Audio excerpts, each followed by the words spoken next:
Halo guys, kembali lagi bersama gue Kevin Jasman dalam acara Kelam, Kemis Malam. Seperti yang sudah kalian ketahui, Kelam itu bercerita tentang pengalaman horor atau pengalaman mistis. Yang mana untuk episode kali ini gue akan menceritakan pengalaman gue sendiri. Tapi sebelum itu jangan lupa untuk klik tombol subscribe, like and comment ya guys. Dan jangan lupa untuk share video ini. Oh iya guys, bagi kalian yang mempunyai pengalaman horor, boleh dong tulis di kolom komentar. Atau juga bisa kirim email di bawah sini ya guys. Oke, tunggu apa lagi dan selamat menyaksikan. Nah guys, untuk episode kali ini gue akan menceritakan pengalaman horor gue ketika itu di tahun 2017. Ya sekitar di tahun 2017an lah. Nah itu kejadiannya pada saat gue sama cewek gue yang sekarang udah jadi mantan. Itu adalah pergi jalan-jalan ke Jogja. Tenang kok guys, nggak berdua, tapi berempat.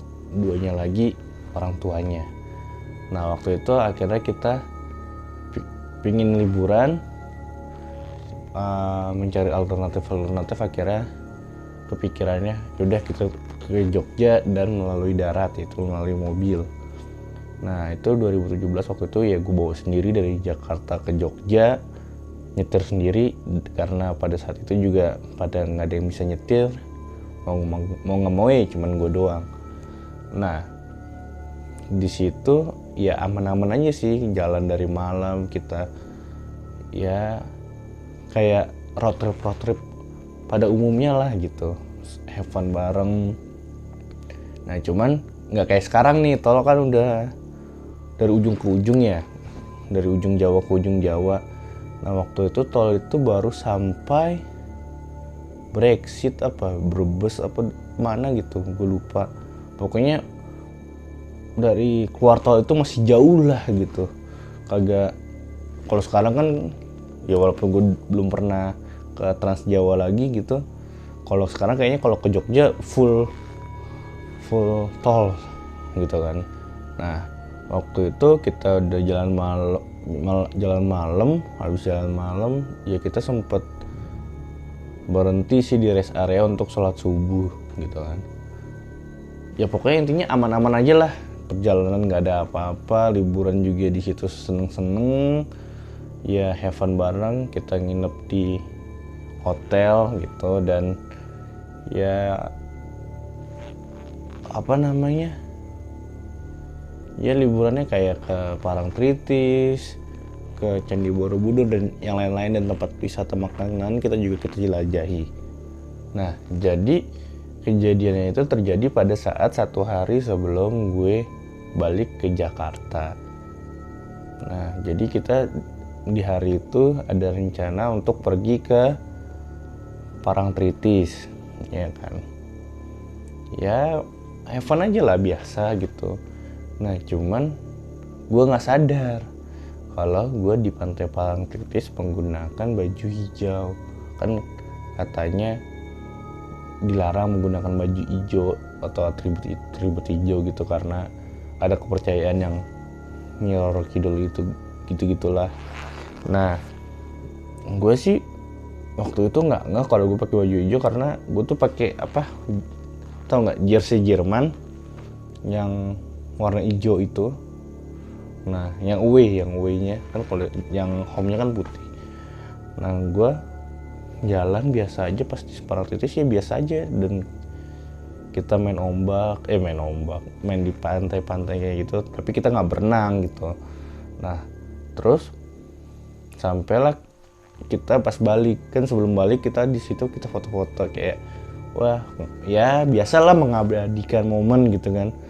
Nah pas balik di parkiran gue liat foto gue,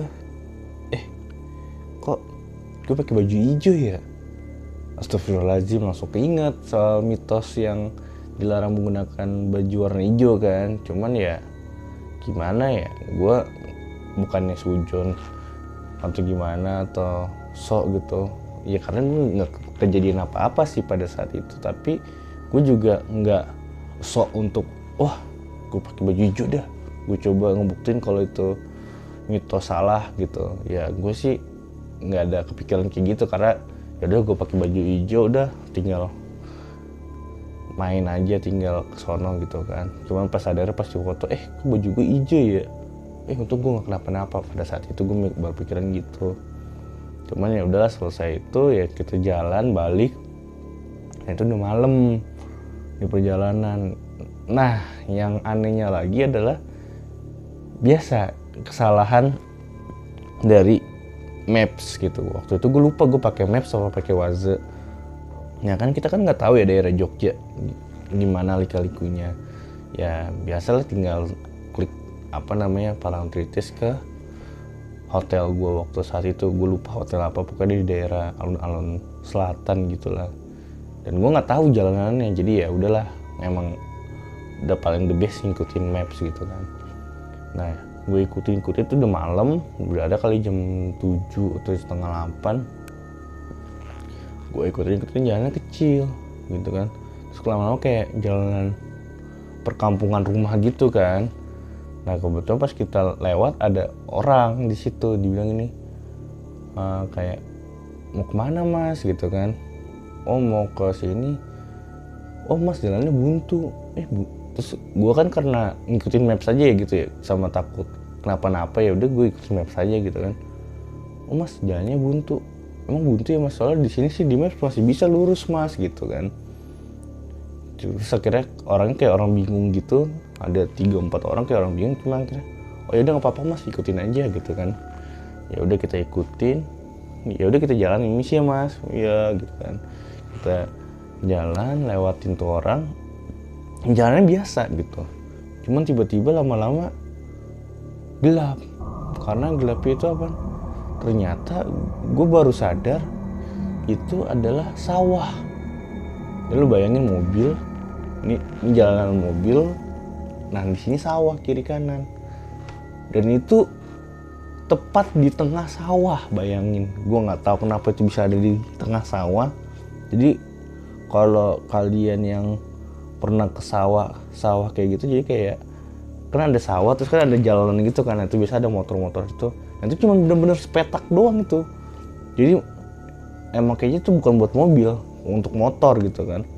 Nah pas gue jalan tuh gue lihat ban mobil gue tuh kiri kanan udah ngepres banget gitu loh, sama mau jeblos ke sawah gitu. Kalau ke kiri dikit atau ke kanan dikit pasti jeblos itu dia ke sawah. Akhirnya gue ya fokus aja gitu kan.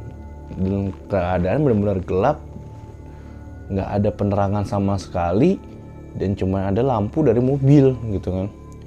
Ya udah gue fokus, gue liatin jalan gitu kan, takutnya nyeblos. Kalau nyeblos pusing lagi kan, udah gelap kayak gini di tengah sawah, nggak ada orang, mau minta tolong sama siapa juga nggak tahu, mau ngeluarin mobil juga bingung. Masa kita mau nginep sampai besok gitu kan, nggak mungkin. Pokoknya gue fokus. Nah cuman yang jadi kendala adalah ketika jadi pas kita jalan terus ada di sebelah kanan itu kayak gubuk gitu loh, bukan gubuk, kayak buat kayak pos ronda gitu lah pokoknya, mungkin buat mereka buat santai-santai, buat istirahat gitu kali ya. Jadi mungkin menurut gua ketika mungkin buat makan siang mereka istirahat di situ gitu. Nah itu ada di situ. Nah pas gue lewat situ itu kayak mencekam gitu loh. Jadi ini ibaratnya ini mobil, ini si ininya nih, si siapa tempatnya itu. Pas mobil ini jalan set, nah pas udah mau nyampe tuh udah hawanya nggak enak, menyekam. Nah pas udah berpapasan nih, pas banget nih antara mobil sama tempat itu, kayak ada yang ngeliatin. Gue nggak tahu itu gimana, entah itu apa atau perasaan gue doang. Cuman tiba-tiba keadaan kayak mencekam seketika. Terus gue liat kanan yang nggak ada siapa-siapa gitu, tapi kayak di sebelah kanan itu tuh ngeliatin gue gitu loh. Kebayang nggak kayak gimana? Nah terus habis itu ditambah lagi cewek gua sama orang tuanya langsung pada baca-baca doa. Di situ ngerasa kayak ya mungkin mereka juga ngerasain hal yang gua rasakan, cuman gua nggak ngomong karena ya kayak di episode kemarin ya gue kayak nggak mau memperkeruh keadaan, dan sementara gue butuh konsentrasi untuk ke ini jalanan gitu kan, daripada gue ngobrol terus akhirnya jadi nyeblos. Gue nggak mau, akhirnya gue fokusin aja. Dan 3 orang itu, cewek gue sama kedua orang tuanya itu pada baca-baca, dan entah kenapa pas baca-baca udah agak mendingan, tapi tetap mencekam, nggak separah ketika sebelum dibaca-baca. Nah terus akhirnya kita jalan. Nah pas udah ketemulah di ujung jalan itu adalah jalan raya. Nah pas kita udah keluar dari sawah menuju ke jalan raya, udah kembali normal, udah nggak ada mencekemnya sama sekali. Itu kejadian yang gue sendiri bingung kenapa bisa kayak tiba-tiba mencekam, merinding gitu. Ngerti kan maksudnya mencekam, kayak tiba-tiba kayak bulu kuduk naik dan lain sebagainya gitu.